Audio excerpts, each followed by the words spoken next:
Muhammad wa ala ali Muhammad kama sallaita ala Ibrahim wa ala ali Ibrahim innaka Hamidum Majid.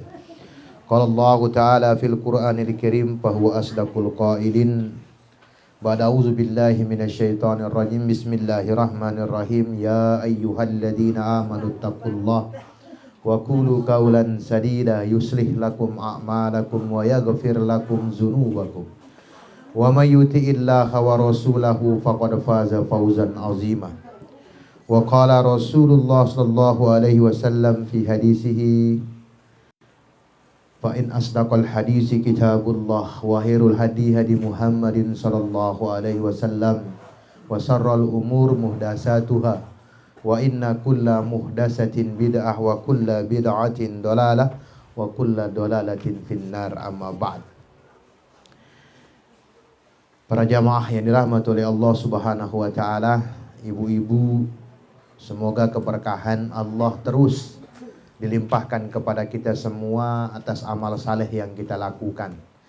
Semoga dengan itu semua Allah berkenan menambahkan rahmat, barokah, inayahnya kepada kita semua, sehingga kita tetap bisa memantapkan diri menjadi manusia-manusia yang beriman, manusia-manusia yang bertakwa, manusia-manusia yang senantiasa menyibukkan diri kita dengan amal-amal saleh, dan manusia-manusia yang senantiasa ringan untuk memberikan petuah-petuah kebaikan dalam rangka meraih keridhaan Allah Subhanahu wa taala. Salawat dan salam kita aturkan kepada Nabi besar Muhammad sallallahu alaihi wasallam, kepada keluarga beliau, sahabat beliau, tabi'in, itba'ut tabi'in, dan seluruh pengikut-pengikutnya yang setia mengikuti sunnah-sunnah beliau sampai hari kiamat nanti. Dan kita bermohon kepada Allah menjadi salah satu dari umatnya yang mendapatkan syafaat beliau di akhirat kelak. Amin ya rabbal alamin. Ibu-ibu yang dirahmati oleh Allah Subhanahu wa taala, kita mengawali kajian ini dengan satu ayat Allah dalam Quran surat Al-Mu'minun, surat yang ke-23 dari urut-urutan Al-Quran, ayat 115. Allah berfirman, a'udzubillahi minasyaitonir rajim. Bismillahirrahmanirrahim. Apahasibtum annama khalaqnakum abasa wa annakum ilaina la turja'un. Kata Allah, wahai manusia, apakah kalian mengira bahwa kami ciptakan kalian tanpa kewajiban, tanpa tanggung jawab? Dan apakah kalian mengira juga bahwa kalian tidak akan dikembalikan kepada kami semua? Satu ayat Allah yang mulia, yang menggambarkan, menasehati kita dengan nasihat yang luar biasa, agar kita tidak lupa diri, agar kita tidak lalai, agar kita tidak lengah. Allah katakan, apahasibtum annama khalaqnakum abasa. Wahai manusia, apakah kalian mengira kalian itu diciptakan oleh Allah, diciptakan olehku, kata Allah, tanpa ada tugasnya, tanpa ada tanggung jawabnya, tanpa ada kewajibannya? Ataukah kalian mengira juga, kata Allah, bahwa kalian tidak akan dikembalikan kepada kami? Artinya kita diturunkan di dunia, dilahirkan ke dunia ini sudah memiliki kewajiban, sudah memiliki tugas, dan kita akan kembali kepada Allah untuk mempertanggungjawabkan apa yang kita lakukan di dunia. Ya, karena dunia ini, kata para ulama, ad-dunya mazra'atul akhirah. Dunia ini ladang untuk akhirat, untuk kepentingan akhirat kita. Di dunia tempat kita menanam amal saleh, menanam kebaikan, menanam budi pekerti, menanam akhlakul karimah. Jemak le akhirat beru panen ya. Kalau kita tanam padi, kita akan panen padi. Begitu juga kalau kita tanam amal saleh di dunia, kita tanam kebaikan, kita tanam budi pekerti, kita tanam kebaikan-kebaikan, maka akhirat kita akan mendapatkan panen kita tersebut. Bahkan kata Allah melalui lisan Nabi SAW, akan dilipat gandakan. Segala kebaikan-kebaikan itu akan dilipat gandakan oleh Allah Subhanahu wa ta'ala. Pertanyaannya adalah, sudah sejauh mana amal soleh kita ini ibu-ibu? Wah pire, wah bu kita ngerekeng na, wah bu kita mastiang na. Amal soleh yang kita lakukan ini bisa nggak menyelamatkan kita nanti di akhirat? Harus kita tahu mereka. Harus kita bisa hitung. Ya, maka Nabi mengingatkan kepada kita semua tentang nikmat yang sering dilupakan oleh manusia. Nikmatani, ya, nikmatani maghbunun fihi ma katsirum minan nas. Ada dua nikmat yang diberikan oleh Allah Subhanahu wa taala kepada manusia, tapi manusia banyak yang lalai.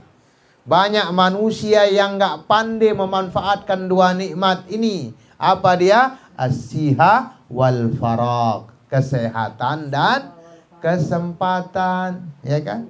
Kesehatan dan kesempatan, waktu luang, ya. Pasta sehat dek tak sempat melakukan amal baik. Pasta sehat dek tak sempat mengunjungi orang tua-tua kita. Pas kita sehat ndak sempat kita mengunjungi orang-orang sakit, nggak sempat ikut mendoakan orang yang sakit. Pas sehat dek tak sempat anang rumah-rumah yatim memberikan santunan. Pas sehat kita tidak pernah mau berjuang untuk diri kita. Ya, pas punya waktu luang juga kita tidak manfaatkan waktu itu untuk melakukan kebaikan-kebaikan. Nah ini ya. Nikmatani maghbunun fihi ma katsirun minan nas. Ya kan? As-sihah wal faragh. Dua kenikmatan si girang laleang ta. Ya. Nikmat sehat dan nikmat waktu luang. Ibnu Qayyim al-Jauziyah mengatakan dalam kalimatnya, terkadang manusia berada dalam kondisi sehat namun ia tidak memiliki waktu luang. Ara ite si sehat legu ndek te berdua waktu luang sibo ite si dunia entah. Sibo ite mikirang apa si gentakaken. Sibo ite mikirang apa si genta simpan. Sibo ite mikirang apa si gentalakuang jemaah. Tempat yang mana yang belum kita kunjungi, ya, pantai mana yang kita belum datangi, ya, tempat foto selfie mana yang belum kita singgahi, ya. Itu dia. Terkadang manusia berada dalam kondisi sehat namun ia tidak memiliki waktu luang karena sibuk dengan urusan dunianya. Dan terkadang pula seseorang memiliki waktu luang namun ia dalam kondisi tidak sehat. Arak waktu luang telegu sakit tite, ya. Sakit tite.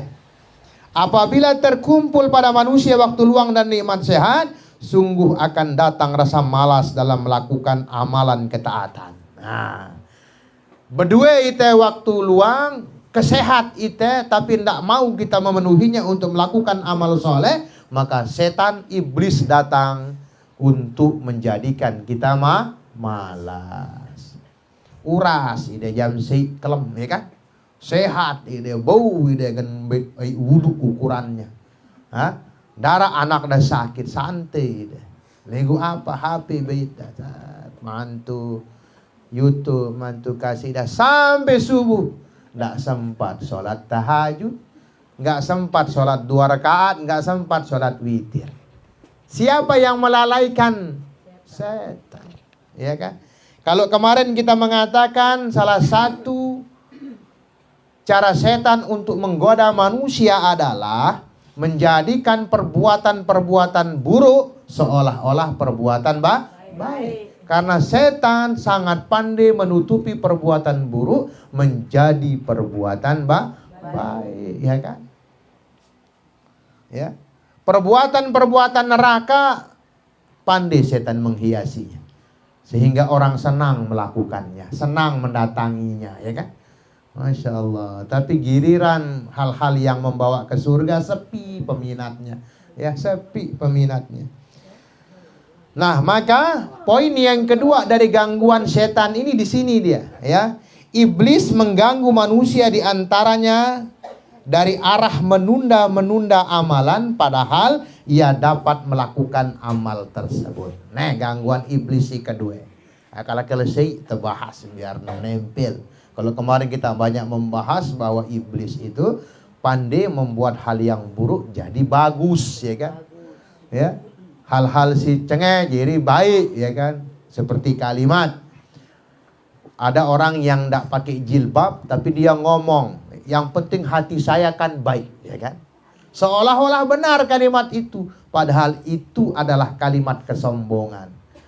Ketika dia mengatakan saya tidak berjilbab tapi saya berhati baik, berarti dia menuduh seluruh orang yang berjilbab itu hatinya nggak baik. Sombong, ya kan? Padahal orang yang baik hatinya pasti akan menjaga dirinya, gitu ya. Nah itu dia kadang-kadang setan tuh pandai kayak gitu-gitu tuh ya. Nah sekarang yang kedua, iblis memiliki trik, yaitu apa? Menjadikan manusia-manusia lalai, suka menunda-nunda amal soleh. Jemaah masih belo waktu, masih sehat muda, kita masih muda, masih foya-foya, masih senang kesana kemari, ya kan? Jemaah tawa ampuk tanang masjid, ampuk telue amal soleh. Itu setan sangat pandai membuat hal-hal seperti itu, membisikkan hasutan-hasutannya di dalam hati-hati manusia agar menunda amal saleh, menunda kebaikan, ya kan? Menunda, semuanya menunda, ya. Padahal ayatnya fasari'u ila maghfiratin mir rabbikum. Bersegeralah kalian untuk meraih keridhaan Allah, meraih ampunan Allah, harus bersegera. Dalam hal yang ibadah, dalam hal yang menghasilkan amal saleh, dalam hal yang menghasilkan keridhaan Allah, fastabiqul khairat, berlomba-lomba kita, ya kan? Berlomba-lomba, ya. Karena apa?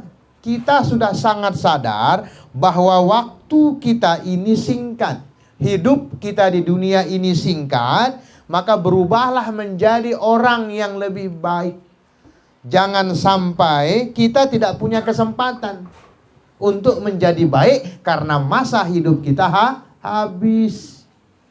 Ya, bro, taminang kupi barangnya, wah mati, ya kan? Maka kita harus menyadari bahwa hidup kita ini singkat di dunia, ya. Dan kita menyadari la roha fid dunia.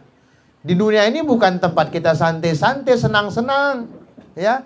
Tapi di dunia ini tingkat sang jemaah pepatah mati atau bareh lei, ya kan? Maka ketika kita punya kesempatan untuk berbuat baik, ya kan? Maka para ulama dulu ketika sakit, ya kan? Ketika sudah datangnya rasa sakit, yang pertama dilakukan adalah memperbanyak kebaikannya. Mumpung tersempat, ya. Mumpung tersempat, ya kan? Maka Nabi SAW dalam riwayat Hakim mengeluarkan sabdanya, iktanim homsan qabla homsin, sababaka qabla haramika, wasihatika qabla saqamika, wa ginaka qabla fakrika, wa faragika qabla saglika, wa hayataka qabla mautika. Kata Nabi, manfaatkanlah 5 perkara sebelum 5 perkara. Si pertama, sababaka qabla haramika, mumpung temesi bajang, mumpung temesi di teman tua, gitu kan? Maka laksanakan itu sebelum datang masa tua kita, ya. Ya, berbuat baiklah di masa muda kita sebelum datang masa tua kita. Kemudian yang kedua, sihatika qabla saqamika, ya kan? Mumpung kita masih sehat sebelum datang sakit kita yang kita tidak bisa ngapa-ngapain. Ya, sekedar mengucapkan sesuatu pun kita nggak bisa. Nah, itu dia. Ya, kemudian yang ketiga, ginaka qabla fakrika, ya kan? Waktu kita memiliki harta kekayaan sebelum datang kemiskinan kita. Nah, ini contoh orang-orang yang bisa memanfaatkan. Nah, ini dia, ya kan? Di sini tertulis, ya kan, ada untuk wakaf tanah, ada untuk kurban, masya Allah. Ya, berlomba-lomba, ya kan? Ya kan? Karena apa yang kita keluarkan itu untuk kita sendiri. Kemudian faragika qabla saglika, masa luangmu sebelum datang masa sibukmu. Dan yang terpenting, hayataka qabla mautika, mumpung masih hidup sebelum kita mati. Karena kita banyak mendapatkan kabar dari para asatid kita, bahkan hadis, ya kan? Di situ dijelaskan seandainya, ya kan, para mayat-mayat yang terkubur di dalam kuburnya, yang terkubur dalam tanah, diberikan waktu oleh Allah Subhanahu wa taala untuk bangkit kembali, yang pertama yang mereka lakukan adalah bersedekah. Ya. Ya, maka ketika diberikan perumpamaan, kira-kira apa yang akan kalian lakukan kalau kalian dibangkitkan oleh Allah Subhanahu wa taala? Sedekah. Ya. Para mayat ini menjauh sedekah. Kenapa? Masya Allah, sedekah itu tidak putus-putus, ibu-ibu, ya kan? Ya, tidak putus-putus. Satu orang kita berikan dan orang itu juga memberikan kepada yang lain, orang lain memberikan kepada yang lain, terus itu. Ya. Apalagi nanti kita punya pondok tahfidz, ya kan? Kita berikan harta kita untuk mereka makan, dan tubuh mereka besar gara-gara harta yang kita berikan untuk mereka makan, belikan mereka pisang segala macam. Setiap aliran darah mereka ada harta kita di situ, maka sepanjang itu pula kita mendapatkan pahala. Ya, sama seperti kurban ini. Kenapa orang senang berkurban? Karena dalam setiap kuku, kemudian bulu, aliran darah hewan kurban mengandung pahala. Tahu kita ngitung bulun sempika, Masya Allah, ya kan? Semua bulu-bulunya itu mengandung pahala. Masya Allah, ya kan? Tidak ada yang sia-sia dari segala kebaikan yang kita lakukan. Tidak ada sia-sia dari amal soleh yang kita lakukan. Ya, walaupun hanya sekedar kita senyum kepada saudari kita, saudara kita, yang mendatangkan kebahagiaan buat dia, bukan senyum ngejek, ya kan? Karena ada senyum ngejek, senyum sumir, gitu kan? Yang ngejek, gitu kan? Tidak, senyumnya tidak mendatangkan kebahagiaan. Tapi senyum yang mendatangkan kebahagiaan itu adalah sedekah yang paling mulia, ya kan? Mumpung tepada sehat, mumpung temesi bau senyum, mumpung imenain temesi bisa berbuat, mumpung kita masih memiliki apa yang bisa kita berikan, ya kan? Berbagi, ya. Karena banyak orang yang berpikir menerima sesuatu itu membahagiakan, kebalik. Justru yang membuat bahagia itu adalah ketika kita bisa memberikan.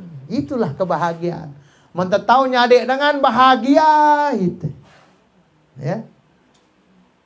Kalau orang yang menerima bahagianya satu, kita yang memberikan bahagianya dua. Ya kan? Bau ite nyugulang hartanta, bau ite mie dengan sinerime bahagia. Bahkan lebih daripada itu, malaikat mendoakan kita. Sepanjang jalan yang kita lalui, malaikat akan mendoakan kita. Tuh dia, ya kan? Jadi iblis itu, ya kan, setan itu dalam teori persetanannya, gitu dia. Si pertama ngonek sampeang ta hiasina hal-hal si cenge jadi bagus. Jadi dengan demen yang gawe si cenge, karena di mata dia itu adalah bagus. Yang kedua, iblis setan itu senang membuat kita menunda-nunda kebaikan. Bareh be jemak be, kan? Messi ngebang, deman komat. Nah, itu dia. Messi belo, itu Masya Allah. Messi belo waktu entah. Kabita Messi luwek tegawi, gitu dia masalahnya. Dan yang harus kita pahami, hidup ini singkat, maka kita harus berusaha menjadi orang yang baik. Karena nanti ketika kita ingin menjadi baik, sedangkan kesempatan itu sudah habis, maka kita termasuk orang yang sangat merugi. Kemudian yang harus kita pahami, berkaitan dengan hal-hal yang baik, senantiasa sering kita sampaikan kepada ibu-ibu dan kita semua, setiap kebaikan itu ada tantangannya, ya, ada ujiannya, ya, ada aral melintangnya. Maka kita harus juga menyiapkan diri tentang hal tersebut. Contoh yang paling muncul hari ini ketika kita berbicara kondisi saat ini. Orang-orang yang tidak ingin kebaikan Islam ini tegak, orang-orang yang tidak ingin Islam ini menjadi jaya lagi, maka para pendengki-pendengki Islam berusaha memunculkan tokoh-tokoh yang seolah-olah dia mewakili orang Islam, tapi kelakuannya tidak mencerminkan perilaku Muslim. Ya kan? Arak si begamis putih, copong putih, legu joget-joget dia. Ya kan? Arak si ngedu cadar ibu-ibu, ya kan? Legu joget-joget di TikTok, ya kan?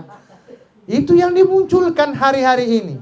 Dan yang lebih gilanya lagi, setiap penjahat-penjahat yang ditangkap kemudian dipenjara, kansu pas persidangan berjilbab ya. Ini dimunculkan, ya. Bekopiah ya, padahal pas di neman tertangkap buru-buru pakai kopiah, buru-buru pakai jilbab, ya kan?